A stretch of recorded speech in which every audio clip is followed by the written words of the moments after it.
Assalamualaikum warahmatullahi wabarakatuh. Selamat datang di podcast Bincang-Bincang Halal.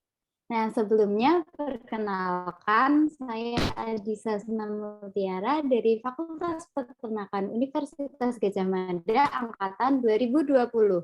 Halo, Assalamualaikum. Boleh dong perkenalan dulu? Halo, perkenalkan nama saya Solvarina dari Fakultas Peternakan Universitas Gadjah Mada angkatan 2020.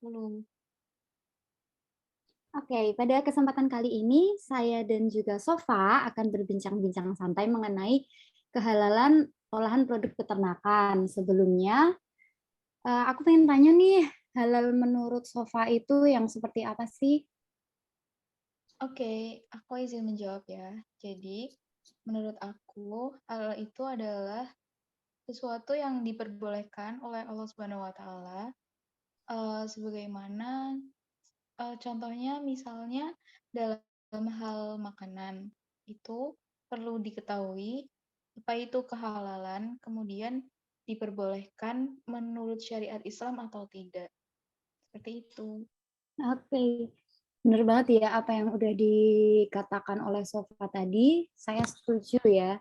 Nah, menurut aku itu halal juga seperti yang udah dikatakan sama Sofa, terus kehalalan suatu produk itu bisa kita lihat dari apa saja sih bahan-bahan atau penyusun dari produk tersebut. Nah, seperti misalnya kita kan dari peternakan ya. Nah, peternakan Iya, itu ada berbagai produk yang dihasilkan seperti misalnya ada susu, susu sapi, susu kambing, susu kuda, kemudian ada yang lagi ramai banget nih dibicarain itu adalah produk produk-produk dari babi. Nah, karena babi itu menghasilkan banyak sekali produk. Ada misalnya dari rambutnya, kemudian dari kulitnya, daging, dan juga lain-lain. Boleh dong dibantu jelasin gitu? oke, aku izin buat share screen ya. Oke.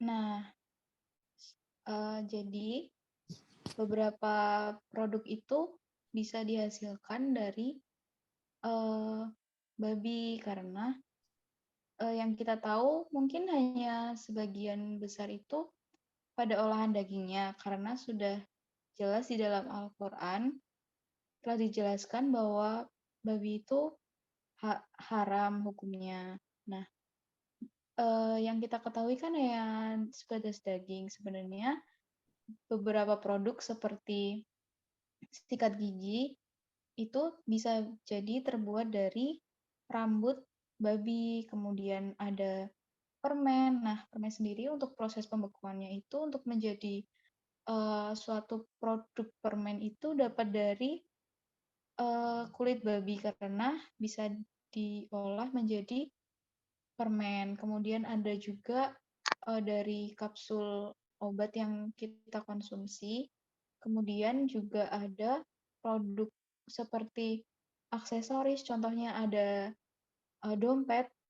Kan kita bisa aja bikin dompet dari kulit. Nah, kadang kulitnya itu dari babi, tapi sebagian besar itu belum mengetahui kan, ya eh, karena yang kita tahu dari produk babi itu hanya daging, sebatas daging, padahal tuh enggak. Menurut Adisa gimana?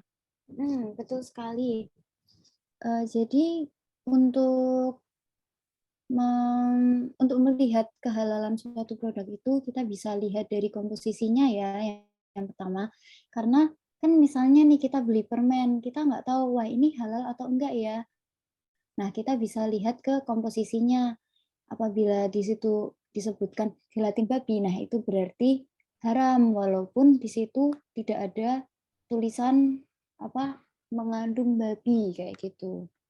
Terus untuk sikat sikat gigi itu juga bisa dilihat dari komposisinya juga. Itu bisa dilihat dari rambut. Misalnya rambut kan apa sikat gigi itu enggak semua terbuat dari plastik ya, bisa juga terbuat dari rambut-rambut binatang, kayak contohnya ini babi, terus bisa juga dari sapi, kayak gitu.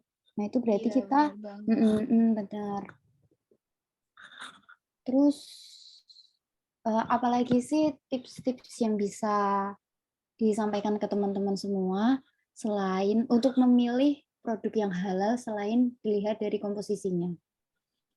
Nah, menurut aku dari MUI sendiri sudah menetapkan bagaimana kehalalannya. Jadi, eee, kita sebagai konsumen itu perlu, melihat secara detail jika misalnya kita mau membeli suatu produk makanan. Nah, itu kita perlu mengetahui ada label MUI-nya, label halalnya.